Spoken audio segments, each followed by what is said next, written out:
আসসালামু আলাইকুম। আমাদের মোস্তাফিজুর রহমান 9,20,00,000 টাকা মানে বেচা হয়েছে আইপিএলে। তবে আমাদের মানে বাংলাতে একটা মানে কি প্রবাদ বাক্য আছে যে বাইর গরু গাঁড়ার ঘাস খায় না।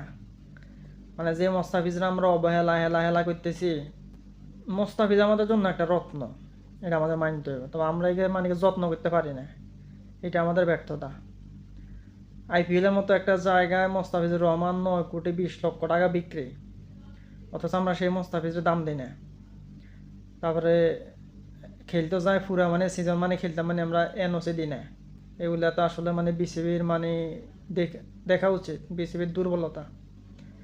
আসলে হারাই যাইলে আমরা মানে খুঁজি, কিন্তু থাকতে আমরা দাম দিই না আর কি।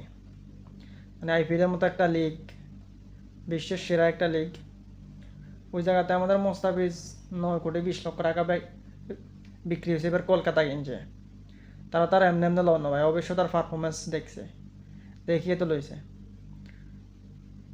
আসলে মোস্তাফিজের জন্য খুব দুঃখ হয় যে বাংলাদেশের মতো একটা সিন্ডিকেটের দেশে জন্ম, যার কারণে যদিও সে টিমে পারফর্মার কিংবা রেগুলার প্লেয়ার, তারপরও মোস্তাফিজের প্রতি আমাদের মানে অন্যরকম একটা গুরুত্ব দেওয়া দরকার, যেটা আমরা দিই না, যেটা আমাদের বিসিবিও দেয় না। তো যাই হোক, মোস্তাফিজুর রহমানের জন্য শুভকামনা। গুড লাক মোস্তাফিজুর রহমান, আমাদের পিচ